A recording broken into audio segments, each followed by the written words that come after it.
नमस्कार, आपके साथ मैं हूं साक्षी जोशी और इस बुलेटिन की शुरुआत करेंगे कानपुर अपहरण और हत्याकांड पर जुड़ी खबर से, क्योंकि इसमें पुलिस का बयान सामने आ गया है। आईजी मोहित अग्रवाल ने कहा कि 22 जून को अपहरण हुआ और 27 जून की सुबह हत्या हो गई थी।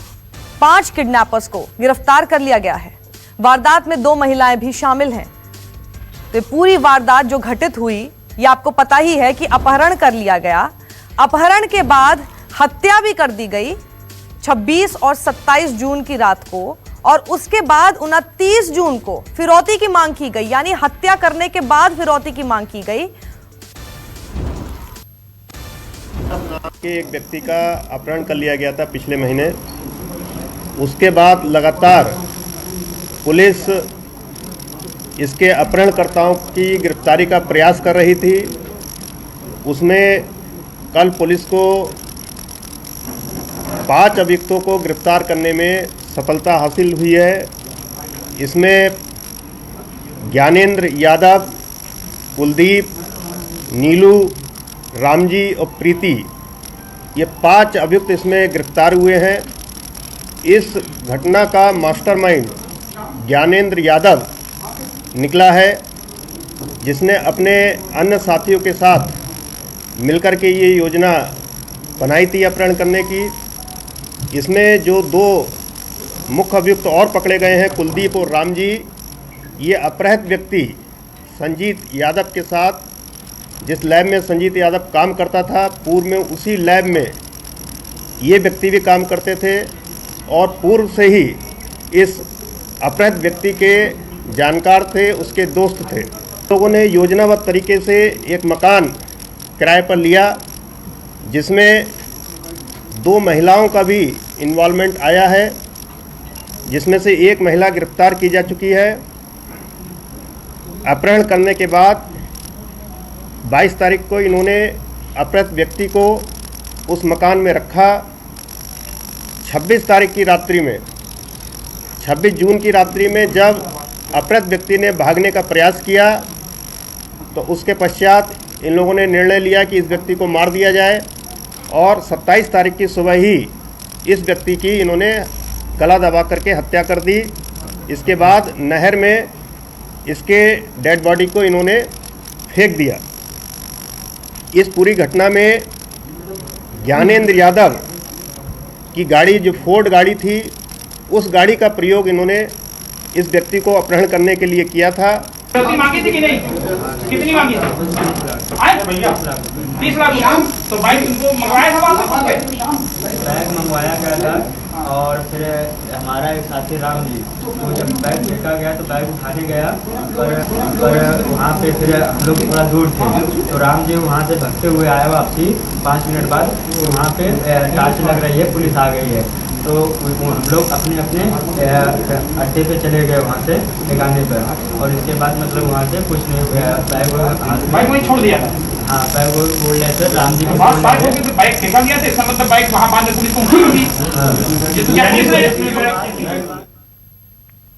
वहीं परिवार का आरोप है कि पुलिस ने मामले में फिरौती भी दिलवाई, बावजूद इसके युवक की जान नहीं बचा पाई पुलिस।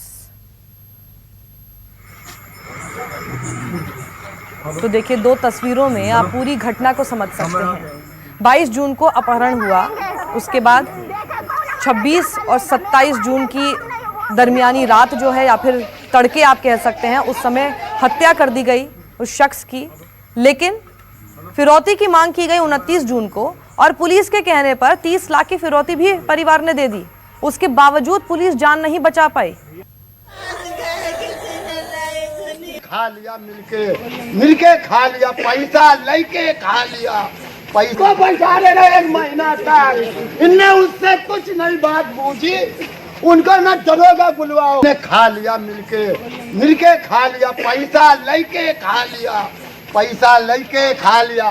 पूरा स्टाफ की बात थी, स्टाफ की बात थी। अरे भाई मेरे साथ नहीं लगा। इंस्पेक्टर आपके घर पे आए हुए थे, क्या बात हुई, आपसे क्या बताया? कुछ नहीं बताया, बस यही कहते रहे उसको पहचानो। क्या हम पहचाने, मेरे भाई के हत्यारे हैं। रंजीत राय को। क्या लगता है भाई आप? रंजीत राय को चौकी इंचार्ज को कारागार में डाला जाए, उन दोनों को किसको असल जिम्मेदार मानते हो आप? पुलिस प्रशासन को, रंजीत राय को, मैडम को, राजेश को, ये तीनों मेरे साथ गेम करते रहे। परिवार ने भले ही फिरौती देने की बात की है, लेकिन पुलिस ने साफ साफ कहा कि आरोपियों ने पैसे की बात नहीं कबूली है। आपने अभी सुना भी, वो ये कह रहे हैं कि बैग तो हम वहाँ छोड़कर ही चले गए थे क्योंकि उसी वक्त पुलिस आ गई थी। वो इस बात को मान ही नहीं रहे हैं कि वो जो बैग था जिसमें पैसे थे वो लेकर गए, जबकि परिवार का सीधा सीधा आरोप है कि 30 लाख की जो फिरौती थी वो पुलिस के कहने पर ही उन्होंने दी है। तो आखिर ये हुआ क्या? पैसे के बारे में जो कंफ्यूजन है, अभी तक की जो जांच है, जो पुलिस पार्टी ने ऑपरेशन किया था उनके बयानात के आधार पर, मुलजिमों के बयानात के आधार पर अभी तक की हमारी विवेचना के अनुसार कोई पैसा नहीं दिया गया है। फिर भी इस बिंदु पर परिवार वाले चूंकि आरोप लगा रहे हैं, पहले उन्होंने एक बार कहा था पैसा नहीं दिया, बाद में उन्होंने कहा पैसा दिया, तो हर बिंदु पर जांच होगी। अगर पैसा दिया गया है तो वो भी किसी न किसी तरीके से इन मुलजिमों से। सीधे रुख करते हैं अशोक तिवारी का। अशोक, अब ऐसा लग रहा है कि आखिर ये अपहरण क्यों हुआ, हत्या कैसे हो गई, फिरौती क्यों देनी पड़ी, इन सब चीजों को दरकिनार करके अब पुलिस का पूरा फोकस इसी बात पर रह गया है, कैसे पैसे वाली बात से पल्ला झाड़ा जा सके।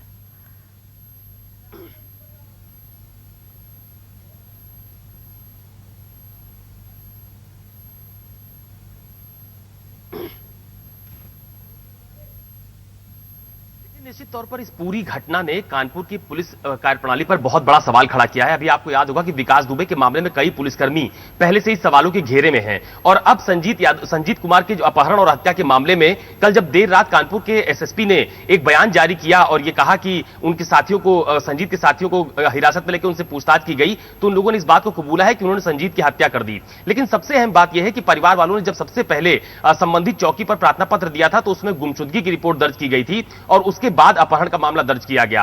अब कानपुर के जो आईजी मोहित अग्रवाल है उनकी तरफ से तर्क दिया जा रहा है कि उनके साथियों ने हत्या की बात कबूल ली है। एक पांडु नदी है कानपुर में जहां पर उसकी हत्या करने के बाद संजीत के शव को फेंका गया है। अभी फिलहाल जिस मोटरसाइकिल से संजीत गया था अपने उस दिन ऑफिस से, उसको बरामद किया गया है। तकरीबन 5 लोगों को गिरफ्तार करने का दावा कानपुर पुलिस की तरफ से किया जा रहा है। लेकिन सबसे अहम बात यही है कि इतनी बड़ी घटना हो जाने के बाद पहले गुमशुदगी की रिपोर्ट दर्ज करना, बाद में उसको अपहरण में परिवर्तित करना और उसके बाद पुलिस की तरफ से लगातार इस बात का आश्वासन दिया जाना कि उनके बेटे की सकुशल वापसी होगी और परिजनों की तरफ से लगातार इस बात का आरोप लगाया जाना कि पुलिस के कहने पर उन्होंने पैसा मुहैया कराया, ये अपने आप में कई तरह के सवाल खड़ा करता है। हालांकि कुछ पुलिसकर्मियों को सस्पेंड जरूर किया गया है, लेकिन अभी भी पुलिसिंग को लेकर एक बहुत बड़ा सवाल खड़ा हो रहा है, कम से कम कानपुर में, जहां पर संजीत का पहले अपहरण हुआ और उसके बाद उसकी हत्या कर दी गई। सकुशल वापसी को लेकर भी उन्होंने ये नहीं सुनिश्चित किया था कि वो उसको ढूंढ निकालेंगे। उन्होंने सोचा कि फिरौती दे दो, मांग रहे हैं, फिरौती दे दोगे तो अपने आप ही आ जाएगा। इसमें भी पुलिस की बहुत बड़ी लापरवाही है, काम पुलिस की तरफ से कुछ नहीं हुआ और अभी भी लीपापोती चल रही है।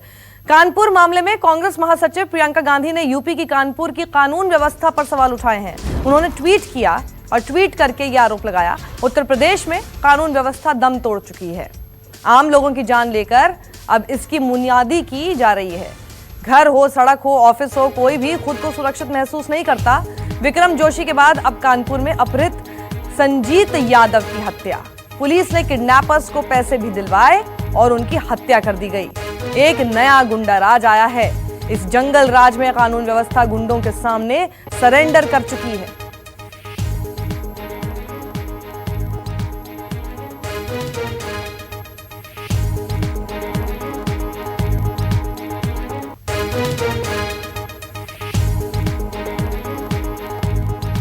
नमस्कार, मैं हूं मानक गुप्ता।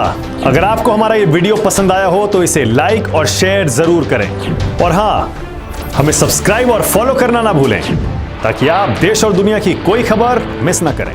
तो जुड़े रहिए हमारे साथ और देखते रहिए News 24।